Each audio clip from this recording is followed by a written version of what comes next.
Muchos miran a Latinoamérica como al tercer mundo. Sin embargo, grandes hombres y mujeres, desde artistas, literatos, científicos y muchos más, han dejado una huella permanente con su talento y que sin duda sus contribuciones fueron un catalizador importante para cambiar el mundo en que vivimos hoy día. América es un gran continente, pero pareciera que de Estados Unidos hacia el sur cambia radicalmente y dimensionalmente la manera en la que se vive, se siente y se producen muchas cosas.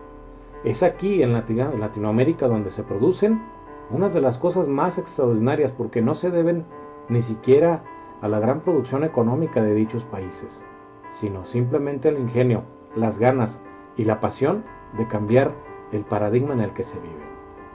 Amigas y amigos, queridos espectadores, el Yermo de Minos les presenta un genio latinoamericano.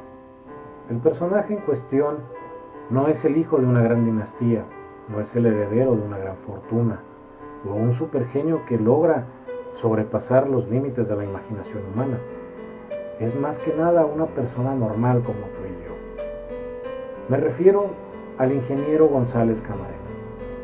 Él nace el 17 de febrero de 1917 en Guadalajara, Jalisco. Su familia, originaria de Arandas, emigra a la capital del país cuando él tenía 2 años de edad. Desde niño mostraba un interés por la electricidad, ya que desde muy pequeño fabricaba juguetes. A los 8 años ya había conseguido fabricar su primer radio, y a los 12 ya había fabricado su primer radio de aficionado.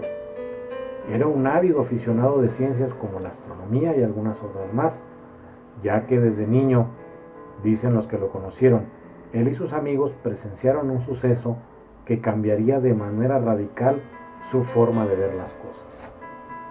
Comienza muy joven sus estudios.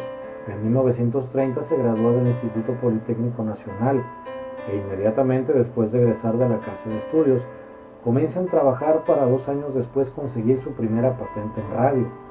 En 1940 presenta el equipo cromoscópico adaptado para la televisión, el mismo que él inventa, presentando a su vez una solicitud de patente en 1941 y logrando el registro de la misma un año después. En 1946 obtiene permiso para desarrollar experimentos, trabajando en su electrodisco, el cual después le sería confiscado por el Ejército y Fuerza Aérea Mexicanas en 1948 después de sufrir un accidente, algo así como la versión de nuestro Roswell mexicano, y el cual hasta la fecha cae en el más oscuro y férreo de los secretismos, no siendo este dato de la opinión pública y del dominio público.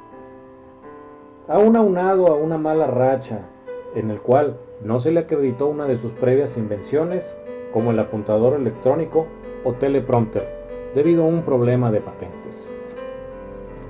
Gran amante de la cultura mexicana y su folclore, compositor exitoso, el cual logró vender muchas de sus canciones para lograr regalías y con estas seguir con sus investigaciones y con sus proyectos.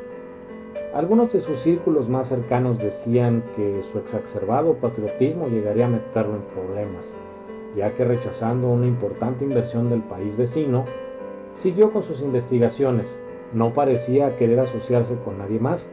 Sin embargo, una grave crisis lo hizo asociarse con la televisora Televisión Independiente de México. Ahí fue donde continuó sus investigaciones sobre la televisión a color, y de parte del dueño de la misma, lograba parecer una inversión que podría sostener su investigación a largo plazo. La manera y la calidad que dedicaba el ingeniero a construir sus equipos le valió una llamada del Columbia College de Chicago, el cual le encargó un circuito cerrado de televisión a color, el cual 100% estuvo fabricado en México.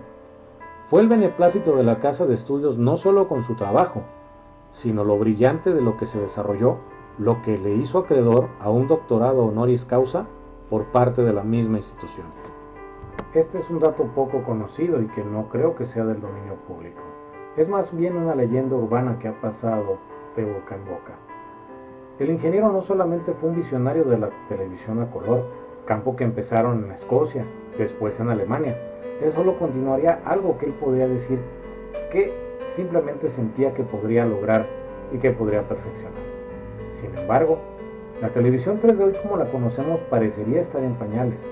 El ingeniero González Camarena decía que era posible lograrla con la tecnología que se disponía en aquel entonces, que no se necesitaría más que solamente investigar que en un cinescopio de tubo de radio catódico se podía proyectar imágenes en 3D con profundidad y muchas cosas. Hemos visto cosas parecidas, pero sin embargo el ingeniero afirmaba que esto era posible.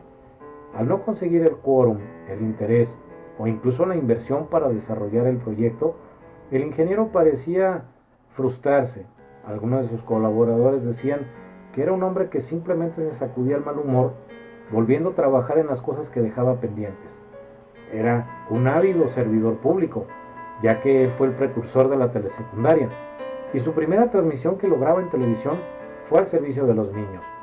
No era un hombre demasiado interesado en ganar dinero con su canal, ya que a modo, el Canal 5 que lleva sus iniciales, él decía que era el único pago que recibía por parte de la televisión en aquel entonces. Después de coordinar la transmisión de los Juegos Olímpicos de Japón en 1964, México volteó los ojos hacia el ingeniero, ya que 4 años después sería el gobierno mexicano el responsable de organizarlos. Desde el hotel en el que se encontraba hospedado mandaría una misiva a sus hijos, que al día de hoy muchas redes sociales tachan de denigrante y racista, pero en el fondo de la misiva queda algo que sepulta por mucho lo chusco y lo soez de la misma. Aquí te lo enmarco en pantalla. Aunque todo después parecería idílico para el ingeniero, el 18 de abril de 1965 fallecería en un accidente de tránsito. La tragedia fue anunciada por la radio y la televisión. El accidente no solo apagó la vida del ingeniero, sino todas las transmisiones de televisión en el país a modo de duelo ese día. A la postre, el fallecimiento del ingeniero provocaría un verdadero conflicto en el sistema de televisión nacional, ya que nadie podría continuar sus investigaciones. En ese momento, se trató de elegir cuál de las plataformas estaría disponible para continuar. Estaba entre el PAL de Europa, el NTSC que ya se implementaba en América y parte de Asia.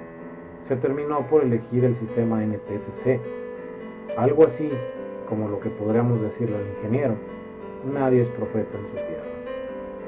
Aunque el Instituto Politécnico Nacional, el Canal 5 de televisión al cual ya había referido, llevaba sus iniciales, y la Federación de Inventores Siglo XXI rindieron diversos homenajes al ingeniero, el más sorprendente, en mi humilde opinión, fue el de la NASA, que en su misión Voyager 1 de 1979 implementó en lugar del sistema NTSC el sistema tricromático del ingeniero, ya que el sistema NTSC representaba algo muy complicado en su esquemática y en su electrónica para montarlo en el sistema de aparatos de medición del Voyager.